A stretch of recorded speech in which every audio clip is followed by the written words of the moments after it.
Hello and welcome to Just Therapist Things, where we talk all things therapy. My name is Jordan and I am an associate marriage and family therapist from Southern California. I currently work in a private practice where we focus on child anxiety reduction, and I also do some work for a nonprofit cancer support organization. It really drives me crazy how much we all think about our bodies. We scrutinize and deprive and overexert and find flaws, all because of societal pressure and expectations. If you really get down to the basics and think about it, the first humans on this earth did not think about their bodies at all the way that we do today. They perceived their bodies as being solely for survival and to protect them. And at the end of the day, that is all our bodies are for. Our bodies truly are miracles. The fact that our heart, lungs, brain, skin, muscles, etc. come from a combination of eggs and sperm is wild. Our bodies do so much for us daily. They protect us from illness, they breathe for us, they pump blood. How did we get to the point where we care so much about the way our bodies look that we don't celebrate the miracles and day-to-day amazement of them? Let's talk about it. I am definitely not guilt-free from thinking of how I look. I have done specific exercises to tone my arms or get abs. I have worn push-up bras when I feel like I need to fill out a dress or shirt more. I have done my hair or makeup a certain way so I feel prettier. We are all guilty of this, and in some ways, it is okay. It's okay if we do things that make us feel good and confident about ourselves, but we do need to think about where that motivation is coming from.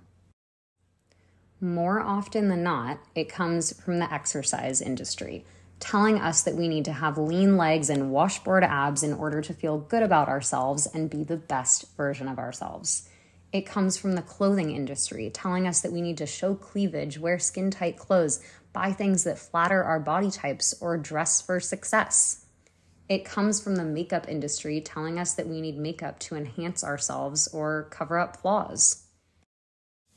Don't get me wrong, there is so much good that comes from these industries, but we also need to acknowledge the subliminal messaging that we need to change ourselves in some way in order to look or feel better so that we can accept ourselves and others can accept us.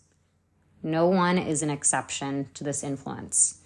There are also so many differing opinions out there regarding diets, weight loss, trends. No wonder that 20 to 40% of women and 10 to 30% of men are dissatisfied with their bodies.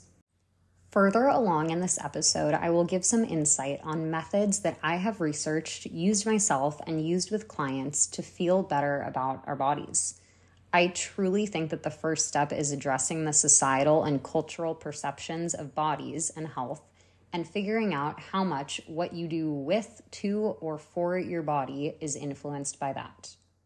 Side note, I do include some of my opinion in this episode, but most of this episode is based on facts from the sources linked in the episode details. The purpose of this episode is to add to the continuous conversation of why our views on bodies are the way that they are, how they have changed, and how that affects us.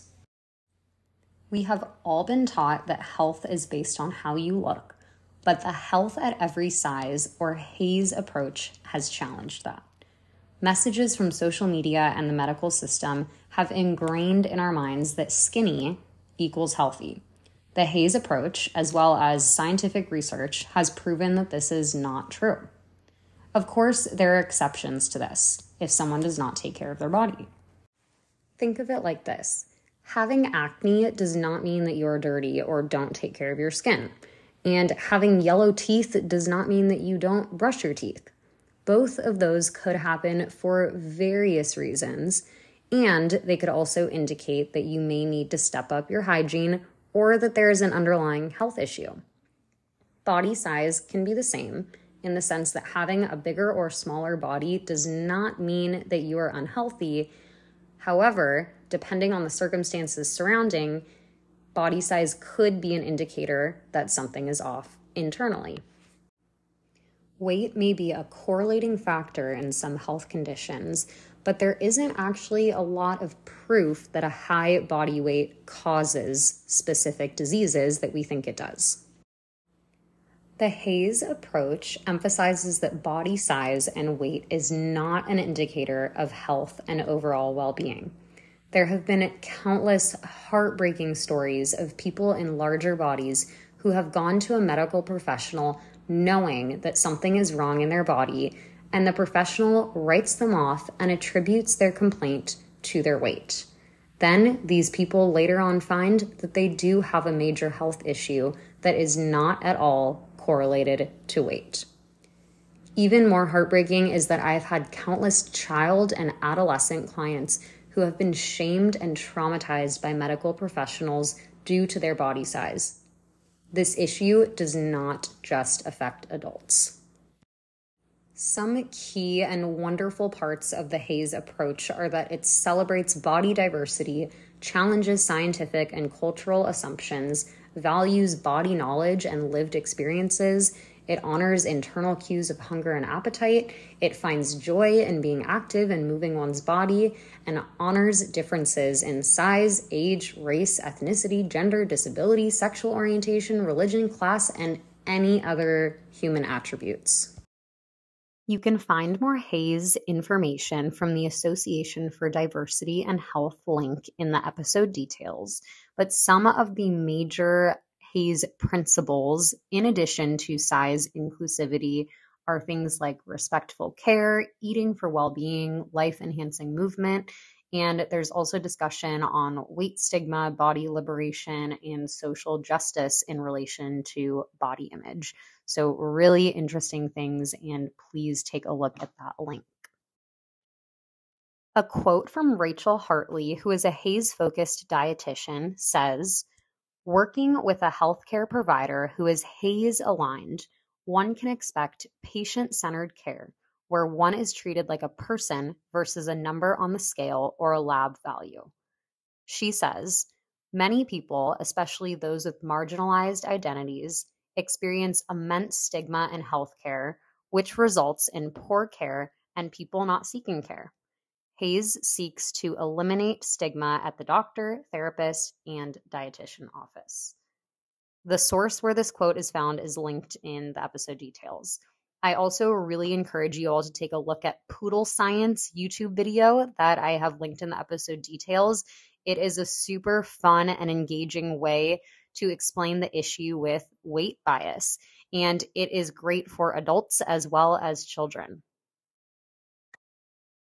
Surprising to me, and maybe you all as well, is that the HAEs approach originated in the 1960s with a push towards fat acceptance and body positivity.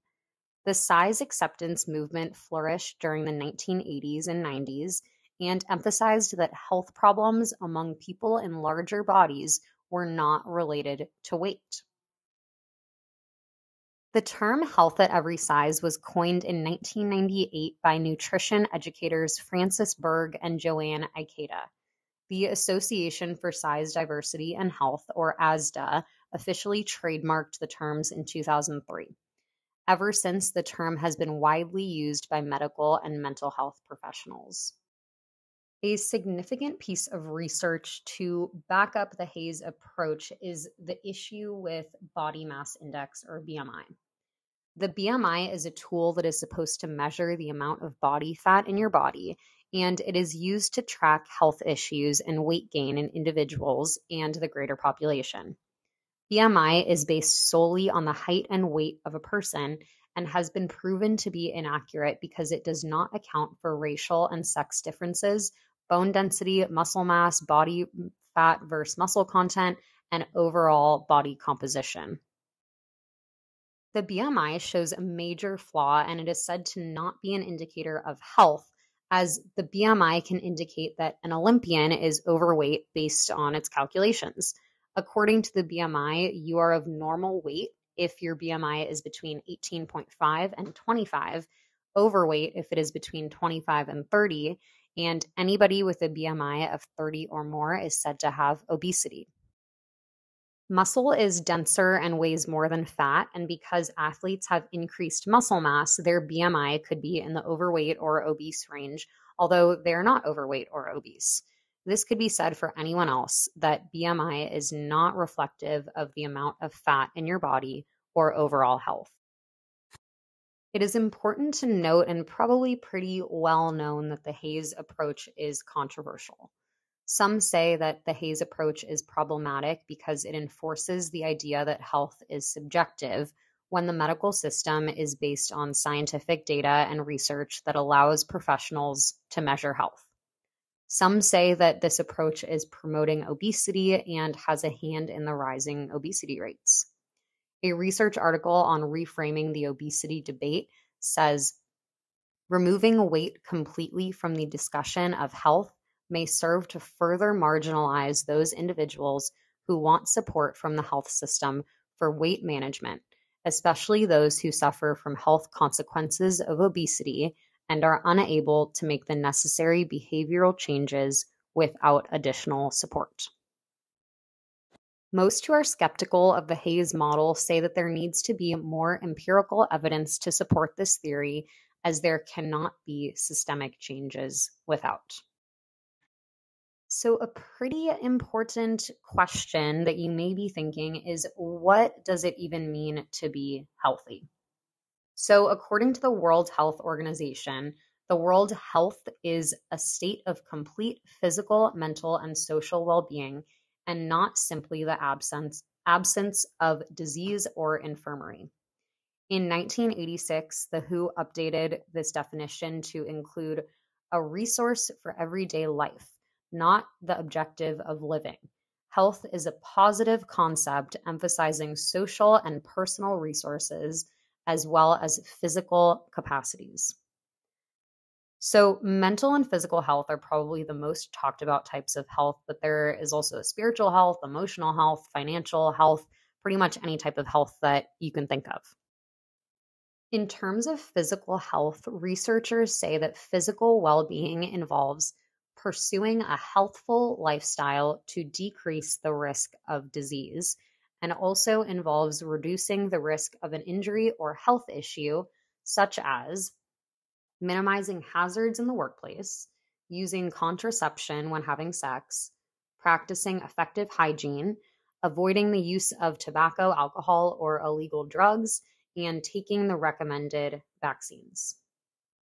So these are interesting because minimizing hazards in the workplace is variable, of course, based on the workplace, and it's subjective. Contraceptives are an individual choice. Hygiene and use of alcohol and drugs is pretty subjective as well. And taking vaccines are, unfortunately, in my opinion, not required. Similarly, the World Health Organization's definitions of health are pretty ambiguous. So, what does that mean? What is health? I am truly not completely sure, but it seems that a theme in the HAEs approach and in the WHO definition is keeping your body in a place where you are not at risk for diseases or complications. And this, of course, is measured by blood tests, cholesterol levels, blood sugar, and other tests that doctors do. The HAEs approach does not say that all of these medical procedures and tests are invalid, just that it is necessary to look at the whole person and not be biased by weight. There are many people in this world living in larger bodies who are not society's perception of health and who are, by medical standards, healthier than maybe someone who's in a smaller body. Vice versa, someone in a smaller body could have super high blood glucose levels or diabetes or a risk for heart disease. The HAEs approach emphasizes that size does not equate health. If we all, but especially medical professionals, confront and alter our weight biases, that can benefit the health of our entire population. A super confusing fad that honestly changes daily, and I think many or most of us have engaged in, are diets or diet culture.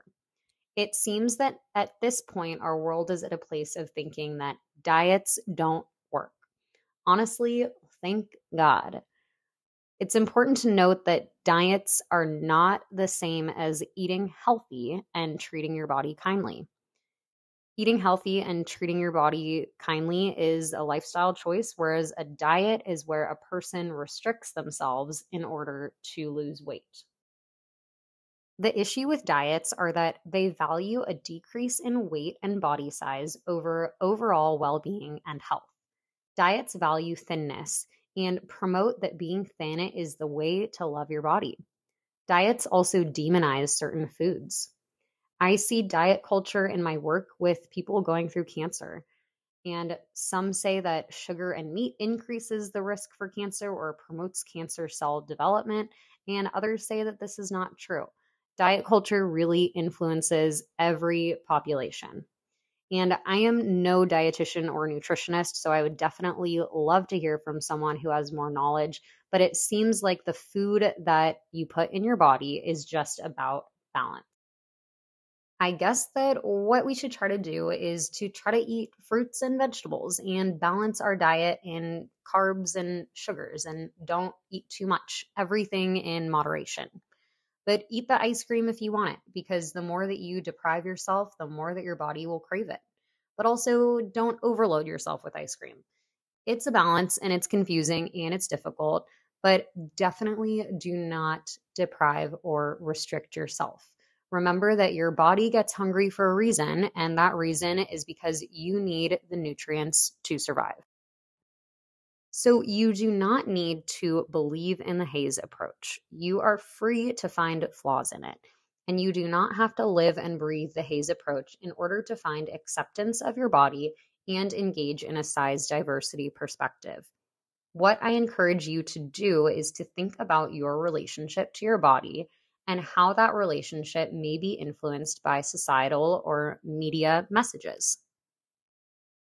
The first thing that we can do in order to build a better relationship with our body is to listen to our body.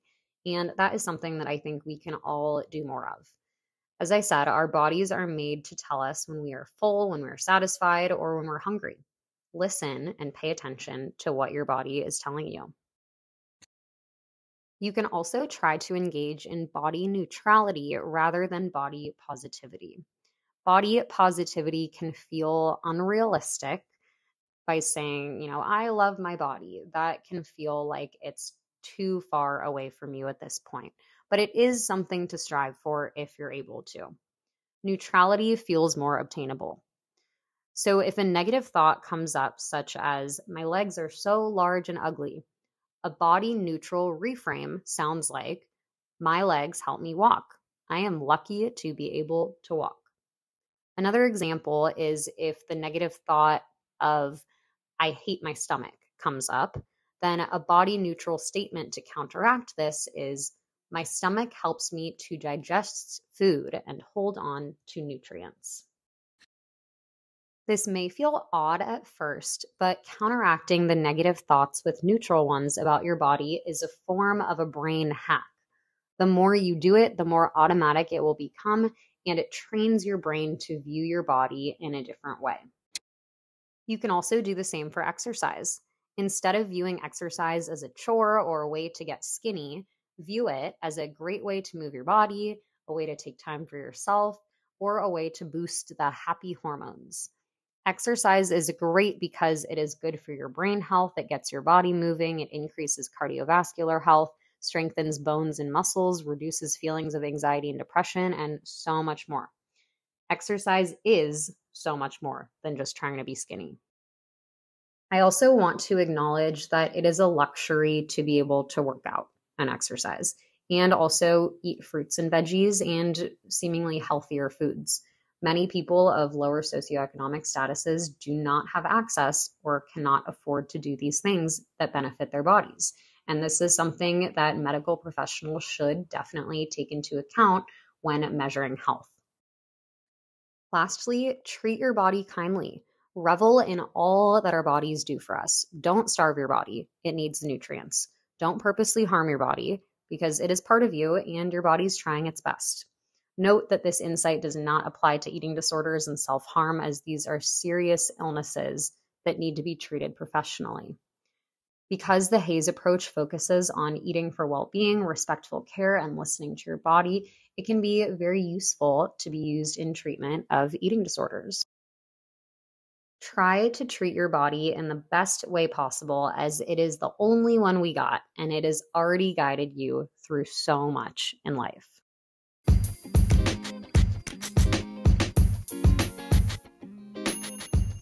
I appreciate you listening to this episode of Just Therapist Things and hope that this episode gave you some useful information on the HAEs approach and ways of thinking about our bodies. I encourage you all to take a look at the sources that I provided in the episode details, think about your relationship to your body, and try to engage in body neutrality or some of the other tips and tricks. Thank you, and I will talk to you later.